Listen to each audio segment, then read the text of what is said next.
So Dragon Ball Z is probably the most well-known anime in the world, and even if you've not watched it, you've at least heard of it. You might even recognize some of the characters from it. But Akira Toriyama, the creator of Dragon Ball, actually took inspiration from Journey to the West, which is a Chinese story about a monkey called Sun Wukong, who journeys along with several companions in search of enlightenment. And a lot of Dragon Ball's Son Goku's design actually comes from the Monkey King's inspiration. So he has a tail, he has a staff that he uses, and even the jumpsuit that he wears, I think, is a reference to the Monkey King having a tiger skin that he wears. So the Monkey King himself in Journey to the West still isn't really well known in America and other Western countries, but we have seen a version in a movie called The Forbidden Kingdom where Jet Li did play the Monkey King. And more recently, we do have American Born Chinese, a new show on Disney Plus, which is actually based on a book of the same name, which involves the Monkey King. So since starting this YouTube channel, I've been getting more into toys, kind of more so than I already am. But I'd been hearing about a company called Horseman Studios, and they started with a line called Mythic Legions, which has some really cool stuff in there. They've got the space line of like space soldiers and aliens and stuff, and that's really neat too. But there was this one line that I was really interested in called Figura Obscura. And so within this line, we have a Krampus, and then a Headless Horseman, and a Father Christmas. And then a little bit ago, they did a pre-order for a new version of the Headless Horseman. And I was pretty excited about that one because that one looked really cool, and I pre-ordered that one. But then more recently, they revealed the Monkey King, and I didn't realize it until after the pre-order sold out. But luckily, that same day, they had additional pre-orders, so I was able to get in on that. And that's what I have for you today. This is Sun Wukong, the Monkey King himself.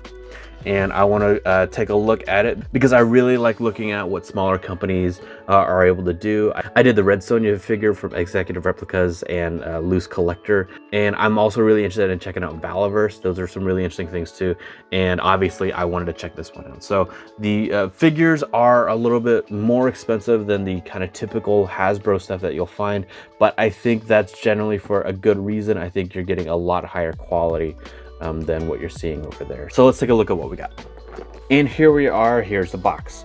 It comes fully wrapped in plastic, so I will need to open it up, but I think this looks really, really cool so far. We can see it says Sun Wukong, and it's got some Chinese characters. My assumption is that these characters are for his name and not for the Monkey King. And then what's nice is that the art actually wraps around, which is really cool.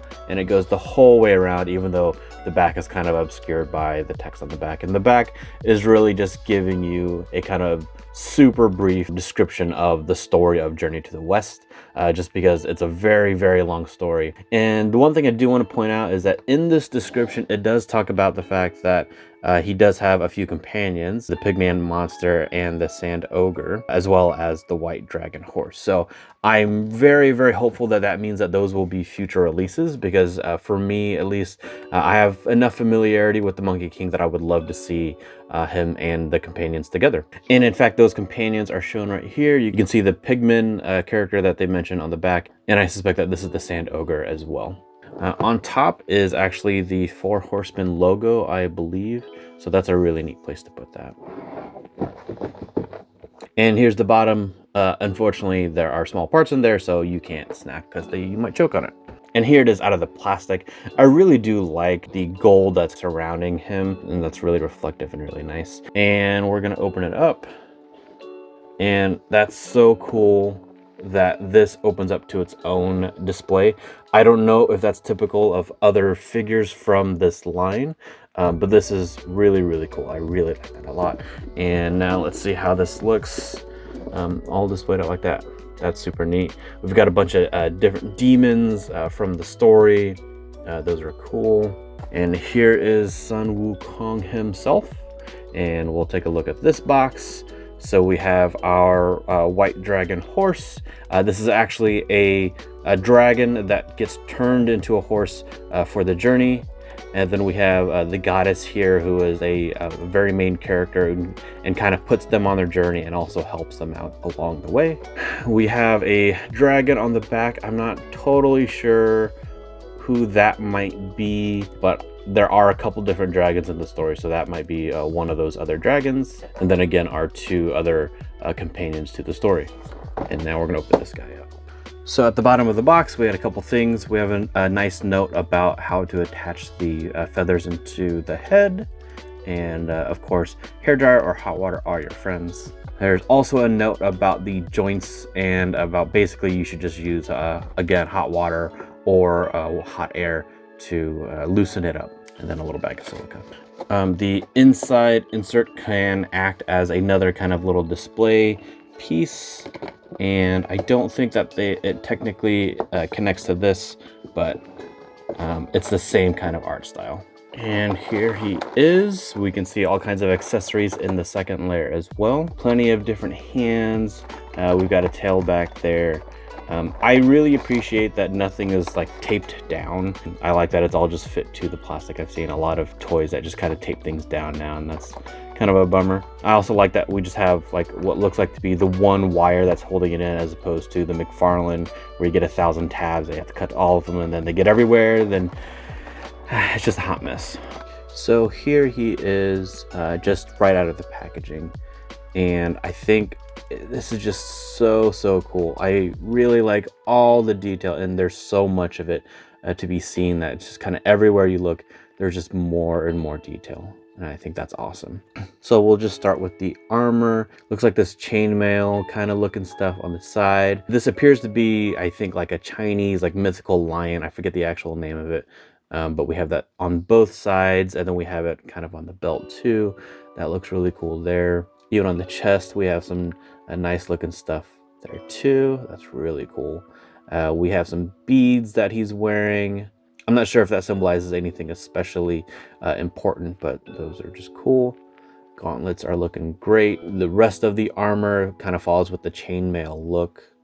And then we've got even down here, more a different type of chainmail look. I think the armor going around his calves is super neat looking. You see how it's supposed to look like it's tied in the back. And just the fact that like everything is just painted is just so nice. Because that's what happens a lot on, you know, some of the big names, is that, you know, they kind of don't paint everything. But that's not the case with this. You get everything. I think besides all of the detail, what I really like is the actual like dimensions that they use for the figure, because he is a monkey. There are other companies out there that have made Sun Wukong figures, and I'm actually interested in getting some of those, and I'll even put some pictures up on the screen. But the thing about this one is that he is obviously a monkey. Even besides the head, it's really the length of the arms and the legs that really show that he is a monkey, because most of the other ones from other companies, they just use like a human body and then give him, you know, the monkey head, hands, and feet. But not here. This one is really, you know, the dimensions of what a monkey I think would look like. So let's start looking at the accessories. So first off, we're going to start with the hands. And so the hands that he has here are gripping hands, and he comes with a second set of gripping hands. But the thing about these hands is that their grip is just a little bit wider, because he does come with a couple of different kinds of accessories. So depending on what you're going to have him hold, you have to think about which hands that you want to use. And then otherwise, he's got these open hands, or maybe kind of grabbing hands. And just look at the detail put into that. That's so nice. The crevices in the hand. You can see like even like shaping for fingernails. And then the paint application. That's just so nice. I'm a really big fan of this so far. Really well done.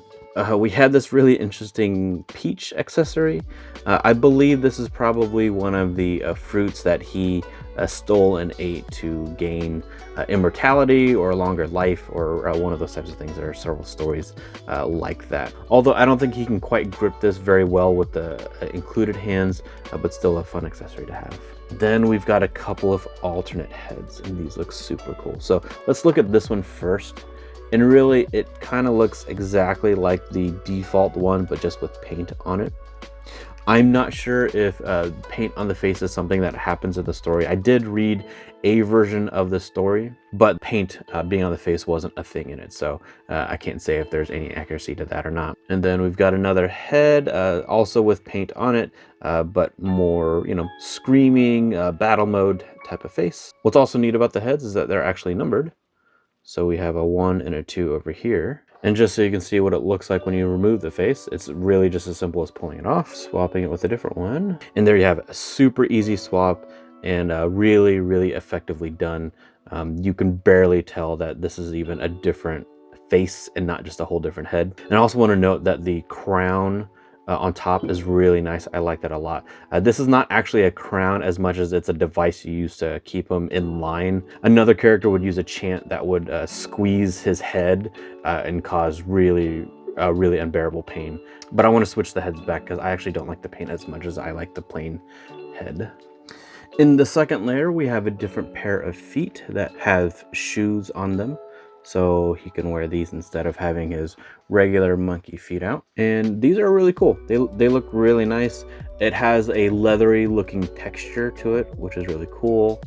I like that even the bottoms have a design to them. They're a nice standard looking peg hole size. This is definitely a very Chinese-like shoe. So well done there. We have what appears to be another fruit accessory. I don't know if there's any particular significance to this one, but you know, just another fun one to have. And we have a couple of different scrolls. Not that these actually open up to reveal anything, but I'm fairly confident that's what these are supposed to be. Some nice detail on them too. Good. This one is just kind of a lesser looking scroll. Here we have his tail. And I'm going to go ahead and attach that now. But just right off the bat, that's really nice that that already even bends like that. That's cool. Oh, that's a really nice bend. That's so much nicer than like the Hasbro, like Mr. Fantastic arms. Those are kind of terrible to try to flex. This is cool. So we have a port in the back to attach his tail. And there he is with his tail attached. I think that looks really good. It's nice and sturdy in there. I'm not worried about that falling off anytime soon. So that's great. I like that. Next up, we have another alternate head. And this one has the screaming version of that face. So that's the one without paint. And this one has the little crown on top. And I'll talk more about that in a second. But these are the feathers that would go into that. And these are the feathers that the instructions were talking about that you want to heat up before you put them in there just to make sure everything goes okay. I just swapped the head, and I do want to say that it was a really nice and easy swap. It popped off just fine, and the new one popped on just fine as well. So I'm really happy with that. And you might notice that this crown is actually missing from this one. And the reason for that is actually a story reason. It's not just them removing it just because they want to. So I got this as a Kickstarter a while back, and it's a comic book version of Journey to the West. If you're interested in the story, I'd highly recommend reading this version of it. I think it's a really nice condensed version that is, again, like I said, in comic form. The art is great, but the reason why I'm pulling it out is because the image that you're seeing here is kind of early on in the story where he uses this armor where he goes to heaven because he's actually kind of annoyed at them, and he's given himself the title of being kind of on the same level as anybody else in heaven. And so he has this armor. And so what's cool is that with the Obscura figure, it's kind of that similar style. But I do want to point out this isn't how he looks throughout the entire comic. And I think in other versions of Journey to the West, he generally doesn't look quite like that. Not that it's bad, but I'm just pointing that out. And so you can see though that we've got like the giant feathers as well. We've got this other kind of crown, which is usually, I think, used for like royalty. And finally, we have his staff. So I did want to save this for last because it is kind of a very unique item to Sun Wukong, and this is something that they also have in Dragon Ball, at least in terms of what it's able to do. So within the story, the staff is able to grow in length. It can technically grow in width as well, and it's a very powerful weapon that really only he can wield. And that's him holding the staff. So let's get into the articulation. So first we'll look at the shoulders and the arms. So it looks like the armor does pop up a bit so that you can give him some articulation. In fact, it looks like you can see that the armor is actually attached here on the shoulder. So that should give a reasonable amount of space to move him. So you can kind of get his arm straight up, but then it's just kind of weird because then you have to really push the arm out of the way. Otherwise, we do have 90-degree elbow, not a double joint, but that's okay. I don't mind that. As far as the gauntlet goes, it does appear to have its own swivel. And so that can move And then of course the hand can move, and all the hands do have this hinge joint. With our torso, we don't have like the kind of ab crunch that you see on the Marvel Legends stuff or the McFarlane. So you are able to kind of move him kind of that much, not too much more than that, in part because this is getting in the way.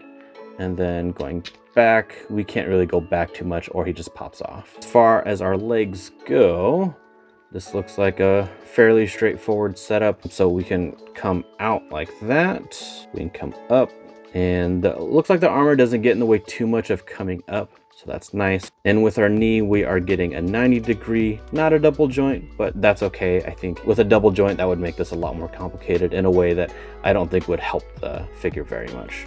And then for our foot, so we can go back and forward a decent amount, and we can go side to side, of course.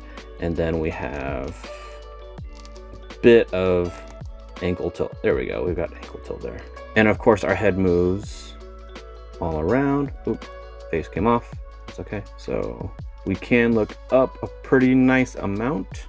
That's not bad. We can look straight, but we can't quite look down. That's really the furthest down it goes. And then you already saw how well that the tail articulates. I mean, I just moved that and it just stayed right there. So really big fan of that. And I do believe that this has a wire in it too. So if I do that, yeah, that kind of stays. And I think, yeah, and the whole way there's wire in there. All in all, I think this is a very, very well executed figure. And I did want to do a comparison between a model kit version of Sun Goku from Dragon Ball, of course, versus our Sun Wukong. And you can see that they are pretty much the same height. And so those match very well together. So that would actually be a fun display or fun pictures to take with these two characters together. Here he is next to NECA 1989 Batman. Again, we're looking about the same height. So that looks cool. Here he is next to McFarlane Shazam. Clearly quite a bit taller. And here he is next to my own custom of Let Me Solo Her from Elden Ring. So who is this for? I think anyone that likes the Monkey King will definitely like this figure. It is $60, which is definitely more than the typical Hasbro fare. However, it's actually on the lower end of things if you look at the other Monkey King figures that are out there. Although, if you're interested in seeing me review any of those other ones, let me know in the comments below. Otherwise, even if you're not familiar with the Monkey King, this is a very, very well executed figure.